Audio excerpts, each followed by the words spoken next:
नमस्कार दोस्तों, SS engineering में आपका स्वागत है। मैं प्रदीप साहू। दोस्तों, आज की इस वीडियो में हम बात करेंगे सेक्शन साइज के हिसाब से स्प्रे नोजल का डिस्टेंस क्या होना चाहिए, उसको किस हिसाब से हम कंसीडर करते हैं या उसे कैलकुलेट करते हैं, उसका फॉर्मूला क्या होता है। तो दोस्तों, इस वीडियो में हम इसी बात को लेकर डिस्कस करेंगे और जानेंगे इसके फॉर्मूला के बारे में। कई मेरे दोस्तों ने, मेरे सब्सक्राइबरों ने मुझे कमेंट्स किया था कि सर इसके फॉर्मूला के बारे में बताइए, फॉर्मूला के बारे में बताइए। तो सर मैं इसका जो फॉर्मूला है वो मैं आप लोगों के साथ शेयर करने वाला हूँ। इसका जो फॉर्मूला है वो L=A×tan θ। आप इस फॉर्मूला से सेक्शन साइज के हिसाब से नोजल का डिस्टेंस कैलकुलेट कर सकते हैं।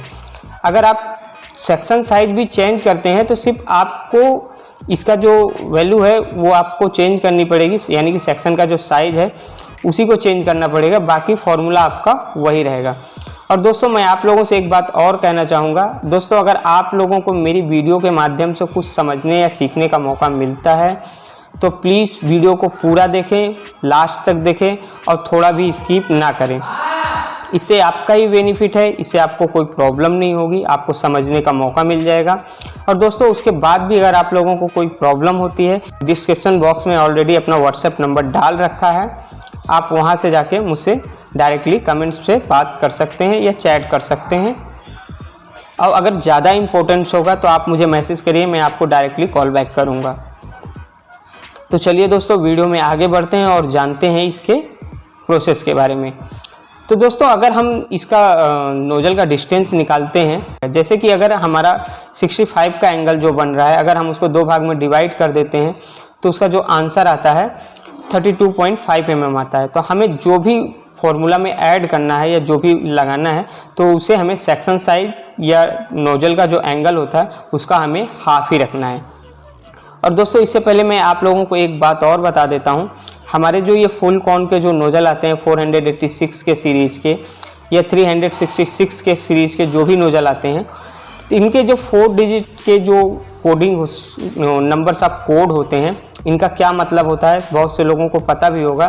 फिलहाल जिनको नहीं पता है मैं फ़िलहाल बता दे रहा हूँ आप लोगों को कि इसका जो फर्स्ट का 2 डिजिट होता है वो हमारे नोजल के एलपीएम को शो करता है, यानी कि वो हमारे एलपीएम के बारे में बताता है कि हमारा जो नोजल है वो इतने लीटर पानी दे सकता है, यानी कि स्प्रे कर सकता है। और एलपीएम का मतलब होता है लीटर पर मिनट। और दोस्तों, इसके जो लास्ट का 2 डिजिट होता है वो हमारे नोजल के एंगल को दर्शाता है, यानी कि हमारा जो नोजल है वो कितने एंगल में पानी को फ्लो करेगा। जैसे कि मान लीजिए ये 80 65, 50 65, 30 35 65 या 40 65। तो दोस्तों, ये जो हमारा 65 है, यानी कि 65 जो है वो हमारे नोजल के स्प्रे एंगल को दर्शाता है, यानी कि हमारा ये बता रहा है कि हमारा जो नोजल है वो 65 के एरिया में, एंगल के एरिया में पानी को प्रेशर से फ्लो करेगा। तो दोस्तों, हमें इसी एंगल का हाफ रखना है, वो हमारा सेक्शन साइज हो उसको भी हाफ करना है और इसको स्प्रे एंगल को भी हाफ ही रखना है इस फॉर्मूला में। तो जैसे हमारा सेक्शन साइज, हम यहाँ भी एग्जांपल में 100 के सेक्शन से इसको कैलकुलेट करने वाले हैं। तो चलिए आगे बढ़ते हैं और इसके प्रोसेस को समझने की कोशिश करते हैं। तो दोस्तों, मेरे पास इसकी ड्राइंग तो नहीं है, मगर आपको एक एग्जाम्पल की मदद से समझाने की कोशिश करूँगा। ये जो मैं बीच में आपको ऐड करके दिखा रहा हूँ ये हमारा 100 का सेक्शन है, या हमारा इसको ब्लेड भी आप समझ सकते हैं। फिलहाल इतनी अच्छी ड्राइंग तो मैं नहीं बना पाता हूँ, मगर फिर भी आप लोगों को एक समझाने का एग्जाम्पल दे रहा हूँ। हमारे जो सेक्शन साइड, जो हमारा सेक्शन होता है उसके चारों साइड में हमारा स्प्रे नोजल होता है, इनर, आउटर, लेफ्ट, राइट। तो दोस्तों, हमारा जो स्प्रे नोजल होता है वो चारों साइड में होता है। तो हमें जो डिस्टेंस रखना पड़ता है वो चारों साइड का बराबर रखना पड़ता है। अगर हम चारों साइड का स्प्रे एंगल बराबर नहीं रखते हैं तो उसमें हमारे ब्लेड में जो होता है डिफेक्ट आने की प्रॉब्लम आने लगती है। तो हम एक एग्जांपल के लिए इसका एक नोजल ले लेते हैं। तो जैसे कि आप ये देख रहे हैं, ये हमारा लेफ्ट हो गया, ये राइट हो गया, ये आउटर हो गया, ये इनर हो गया और बीच में हमारा ब्लेड हो गया। मान लीजिए सपोर्ट दैट ये हमारा ब्लेड है जो कास्ट हो रहा है और ये हमारा जो नोजल है ये चारों साइड से पानी को प्रेशर दे रहा है, जिससे हमारा जो सॉलिड सेल है वो कूलिंग हो रहा है, यानी कि सॉलिड सेल में कन्वर्ट हो रहा है। तो दोस्तों, ये जो हमारे नोजल से ये ब्लेड तक की जो दूरी है हमें इसी को निकालना है। तो दोस्तों, ये नीचे से लेके ऊपर 65 डिग्री के एंगल में ये पानी को फ्लो कर रहा है। तो हमें तो इसका ये पता है कि हमें ए मालूम है, तो हमारा जो ए है, ए की वैल्यू हमें पता है, मगर हमें एल का वैल्यू नहीं मालूम है, और हमें इस वीडियो में एल की वैल्यू ही निकालनी है, यानी कि एल मीन्स जो हमारा डिस्टेंस है।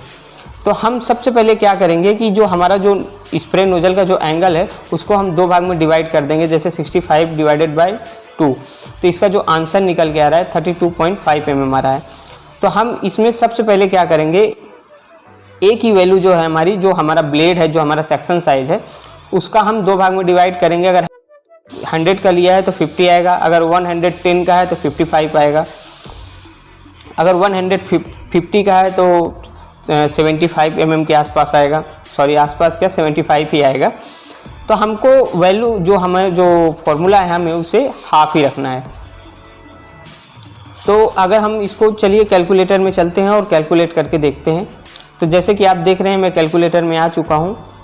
सबसे पहले हम इसमें सेक्शन साइज का हाफ डालेंगे 50 इंटू 10। तो दोस्तों हमारी 10 की जो वैल्यू है वो है 1.886 mm, और जैसे हम इसमें 1.886 को ऐड करते हैं वैसे ही हमारे पास जो आंसर निकल के आता है 94.3 mm आता है। यानी कि हमें 100 के सेक्शन में जो हमारा थ्योरिकल जो पॉइंट है उसको हमें 94.3 mm रखना है।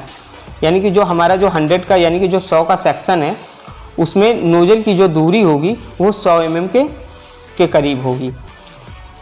क्योंकि क्या होता है दोस्तों, अगर हम थ्योरिकल लेके चलते हैं तो थ्योरिकल में 94.3 mm आता है, मगर हमें जब भी नोजल को सेट करना है वो हमें 2-4 mm प्लस ही रखना है। क्योंकि क्या होता है, हमारा जो राइजर पाइप होता है वो पूरा प्रॉपरली तो होता नहीं है, क्योंकि वो रेडियस में होता है, और उसमें जो पाइप्स लगे होते हैं, जो थ्रेडेबल पाइप लगे होते हैं, उसमें कोई कोई पाइप छोटा या बड़ा भी होता है। तो इसकी वजह से हम सब नोजल को एक डिस्टेंस में सेट नहीं कर पाते हैं। तो इससे हमें उसमें 2, 4, 5 नहीं 5 mm तक प्लस रखना पड़ता है। इससे हमारा बेनिफिट ये होता है कि अगर हम 100 की जगह 110 का भी सेक्शन चेंज करते हैं तो हमें बार बार स्प्रे नोजल या इस राइजर पाइप को चेंज करने की प्रॉब्लम नहीं आती है। अगर हम इसी चीज़ को अगर हम 110 के सेक्शन से कन्वर्ट करते हैं तो उसका जो आंसर आता है वो 103.7 mm आता है। तो दोस्तों 4-5 mm से 6 mm 7 mm के आसपास का डिफरेंस आता है, इससे ज़्यादा तो डिफरेंस है नहीं। तो इसीलिए हम इसको, जैसे कि मान लीजिए 94 आ रहा था, इसको अगर हम 100 पे सेट कर देते हैं तो हमारा जो 110 का जो सेक्शन है वो भी आराम से निकल जाएगा, और जो हमारा 100 का है वो भी आराम से निकल जाएगा। सेम प्रोसेस दोस्तों 125 और 150 में भी होता है। तो कभी भी आप स्प्रे नोजल को जब भी सेट करिए तो आप 2-4-5 mm प्लस ही रखिए, माइनस ना रखें। इससे आपका ही बेनिफिट रहेगा, आपको बार बार राइजर पाइप का डिस्टेंस नहीं बढ़ाना पड़ेगा, नोजल आपको चेंज नहीं करना पड़ेगा, वो आपकी प्रॉब्लम जो रहेगी वो सॉल्व हो जाएगी। तो दोस्तों आप अगर फॉर्मूला रखना चाहते हैं तो आप डिस्प्ले से स्क्रीनशॉट मार के भी रख सकते हैं, और अगर नहीं रख सकते हैं तो आप मुझे डायरेक्टली व्हाट्सएप पे कमेंट्स करिए, मैं आपको व्हाट्सएप पे इसका फार्मूला सेंड कर दूंगा। तो आई होप दोस्तों, मैं उम्मीद करता हूं कि आप लोगों को मेरी वीडियो पसंद आई होगी। अगर दोस्तों वीडियो अच्छी लगी है तो प्लीज़ अपने दोस्तों को भी शेयर करें। दोस्तों आज कुछ प्रॉब्लम्स की वजह से मैं शायद वीडियो उतनी अच्छी नहीं बना पाया हूँ, उसके लिए आप सभी लोगों से माफ़ी चाहता हूँ। तो दोस्तों मिलते हैं नेक्स्ट वीडियो में, तब तक के लिए good bye, thanks for watching my video.